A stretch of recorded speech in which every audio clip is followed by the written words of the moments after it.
Although the standard Subaru Impreza got a major update for 2017, switching to the new Subaru Global Platform and gaining a revised engine, the WRX performance model sticks with the less high-strength steel-intensive bones of the old platform and soldiers on with a mild refresh for 2018.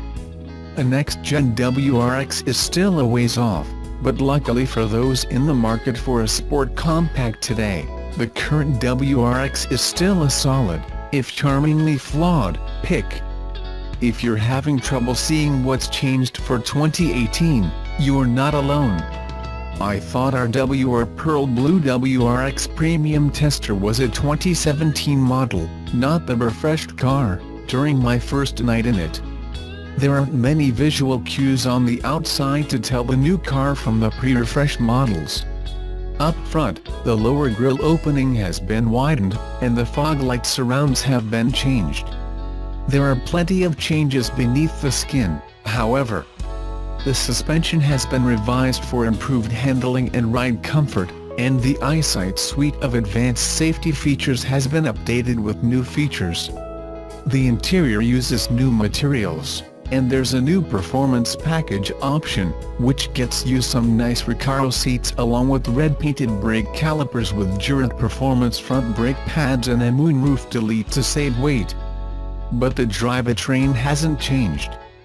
The 2.0-liter turbocharged flat-4 still pumps out a healthy 268 horsepower and 259 pounds-ft of torque, and it comes mated to a 6-speed manual transmission or a CVT. Our car had the manual. Highway ride has improved, going from unforgivingly stiff to bumpy but tolerable. There's still quite a bit of tire noise from the Dunlop Sport Max RT summer tires, but their low-profile sidewalls don't seem to detract from how the car rides. They do, along with the standard symmetrical all-wheel drive system, provide Herculean grip in the turns. You feel invincible tossing the WRX into a corner as the wheels remain planted and the car keeps turning in. The brake-based active torque vectoring system is partially to thank for this. It modulates the brake of the inner front wheel to help prevent understeer. You'll still run wide if you go in too hot, but the current WRX doesn't suffer from the frustrating understeer some earlier subbies were prone to.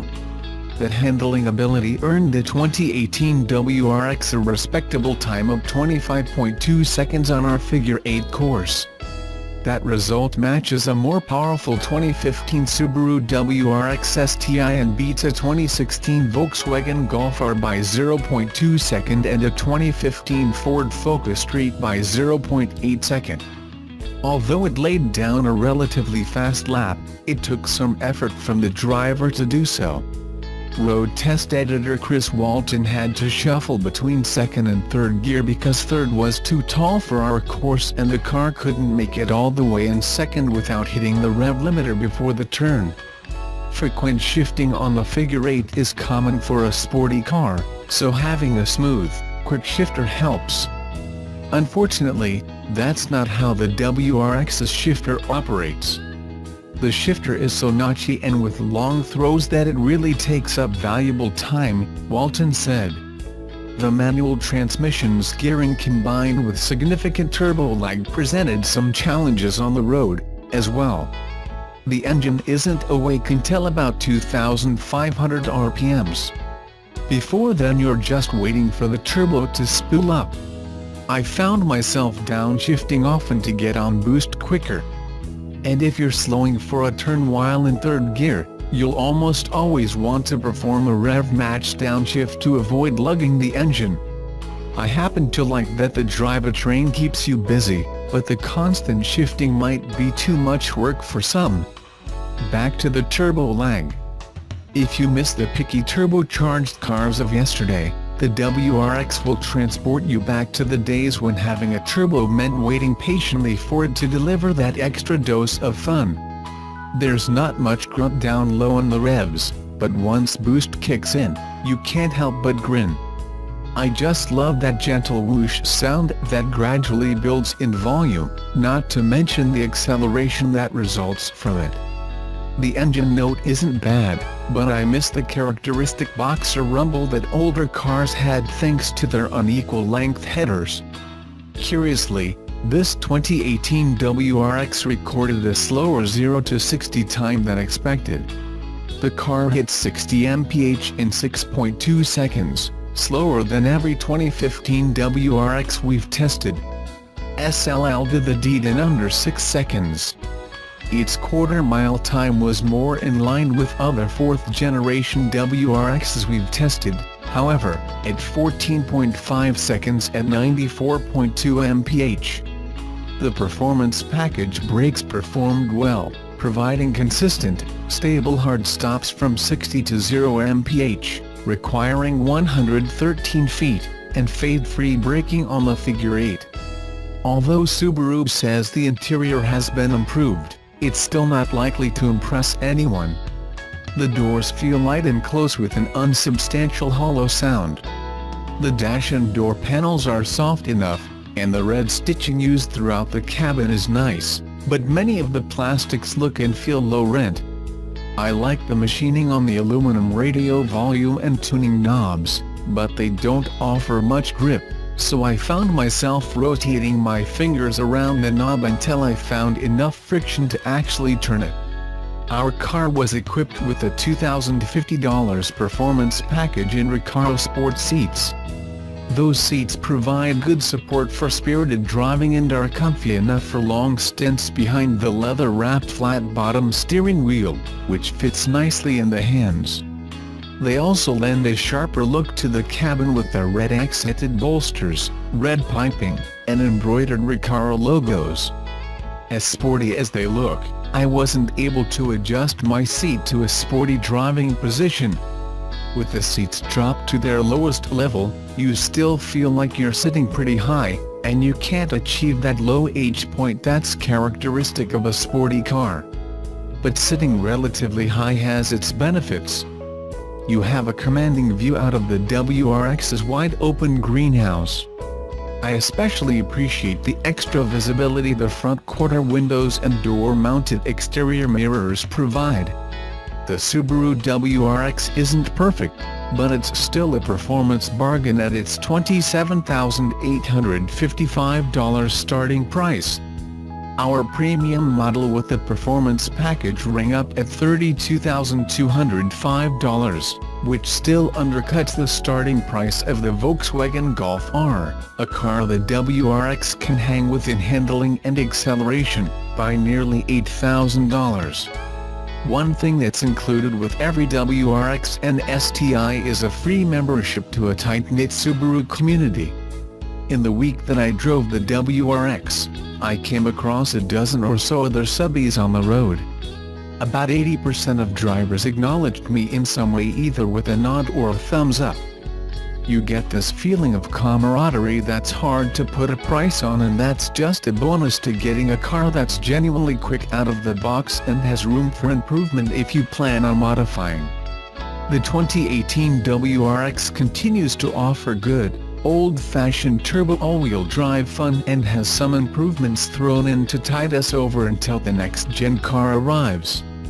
We can't wait to see what a switch to the new Impreza's platform can do for the sport compact classic. Haval is China's largest SUV manufacturer and sold over 1 million SUVs last year.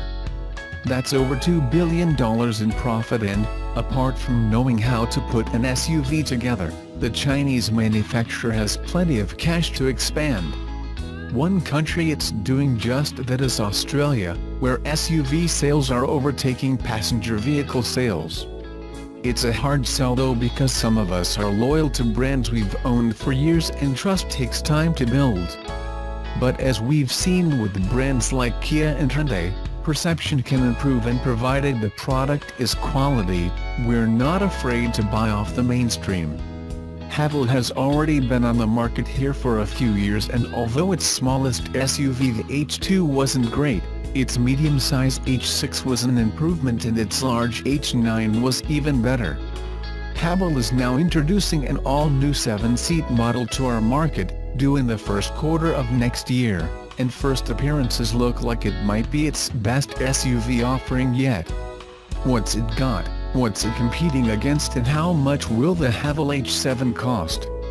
Haval isn't providing any indication of what pricing will be except to tell us that, at 4,900 mm long, the H7 will have a distinct advantage over similarly priced mid-sized 7-seat SUVs. The H7 we get is actually the H7L, long wheelbase.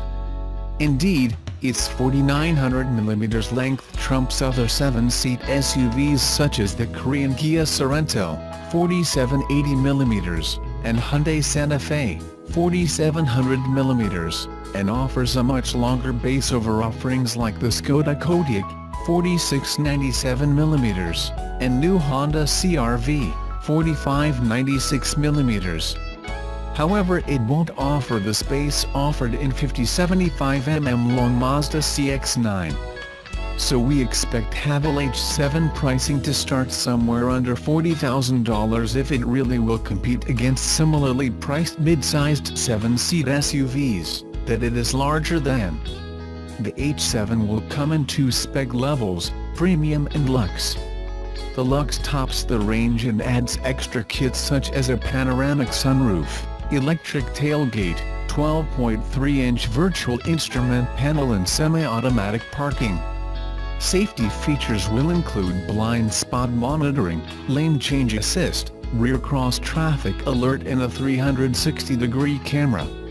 The Premium will have leather-facing rather than leather all-round seats, but both models will have a 10.1-inch infotainment screen, and Haval says it is trying to have AEB and front collision warning in Australian models by the start of 2018. What's the interior of the Haval H7 like? Most obvious in the H7 compared to the H2 and H6 is restraint of design flair that provides a calmer cabin space. The quality is also up, so it's a more premium-feeling interior than the other models, and it should stand up to scrutiny compared to some competitors. We only had the Luxe variant to crawl through, and there were plenty of nice-feeling soft touch points and metal surfaces. The switches seemed to be a good quality and the rotary infotainment dial had solid clicks. Overall, this car is a step up for Haval from its previous SUVs. Much of the design appears European-inspired, which is a good thing when executed properly. The dash isn't overly cluttered, although there's plenty of switches around the center console, and all serve a practical purpose to shortcut fuddling through settings in the infotainment. Great! What's the passenger space of the Haval H7 like? Up front there's good space all around, including a deep center console bin with plenty of storage and armrest space. There is one USB and O in the console bin too, but no mobile device connectivity like Apple CarPlay yet, more on that later. The seats have full electric adjustment, including lumbar control for both occupants, and are both heated and ventilated. Other mod cons include auto up and down windows, dual zone climate control and sun visor extension arms. There's not enough of these in the market. The rear occupant can move the front passenger seat position, similar to the chauffeur controls in the Hyundai Genesis, not that there's much need to. The second row has good legroom with both front seats slid back, so there shouldn't be a need to move the front seat around. The 60/40 split fold seats also feature slide and recline function and are heated. Mod cons in the back are auto up and down windows and full hot and cold climate control for the back of the car, which can be locked and controlled by the front. There's no USB port or 12-volt socket in the back. The third row, 2 seats, doesn't offer tremendous space and for an adult is an awkward squeeze, but doable for short trips. For kids the third row room is fine and offers similar space to most competitors. It's the second row which seemed to benefit from the extra length. The size of the boot space isn't available yet, although it seems reasonable. The tailgate is automatic open-close, but it does make too much beeping noise and there's one too many Haval badges on the tailgate, something that could be fixed locally, we're sure. What's the infotainment of the Haval H7 like? The Haval H7 Lux gets two big screens, a 12.3-inch LCD screen for the dash, a little bit like the well-polished Audi Virtual Cockpit, and a 10.1-inch centrally mounted infotainment screen. The dash was not in final guise, but it was well resolved and had all of the essentials on display such as tachometer, media and digital speedometer.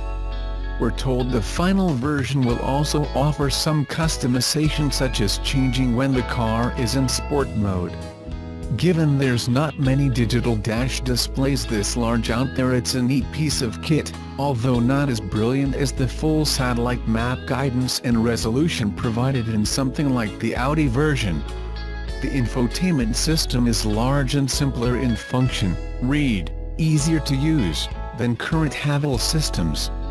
It will come with satellite navigation as standard along with Bluetooth, but it doesn't yet feature any sort of mobile device connectivity beyond Bluetooth. We've been told Haval Australia is working to have MirrorLink added. We'd love to see Android Auto and Apple CarPlay at this level. That said, the Bluetooth worked well and we tested it for both phone calls and audio streaming. The Infinity sound system also had some clarity and oomph. What's the Haval H7 like on the road? The H7 is not launching here until next year, so we weren't able to have a drive, but we did ride shotgun on a drive around Darwin. The ride quality is good around town, and on some rougher suburban roads the H7's ride felt comfortable and compliant. The suspension over some bumps and corrugations felt equal if not better than what we experienced in the H2 and H6, and overall there was no feeling of a loose or too soft a ride.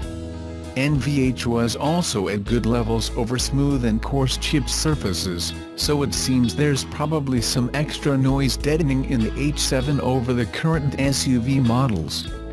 In conjunction with some of the refined interior appointments, the ride was at the same level as most competing rivals in the segment.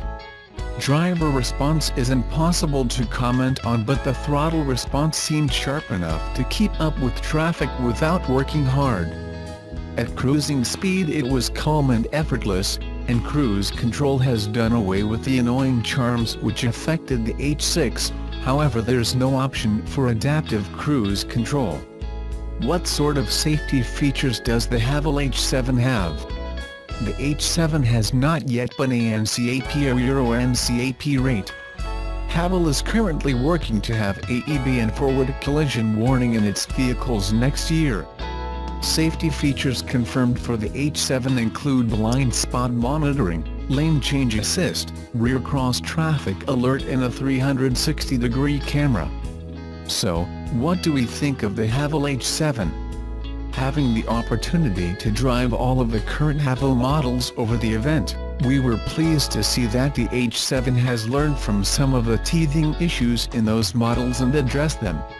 The fit and finish, and quality of materials, has also risen. Most noticeable is the more logical placement of buttons and simpler infotainment system. We're yet to drive the thing, however, which will tell the whole story. It isn't at the level of European rivals. It takes inspiration from, but sharp pricing will make it as a genuine prospect against some of the competition if it drives well.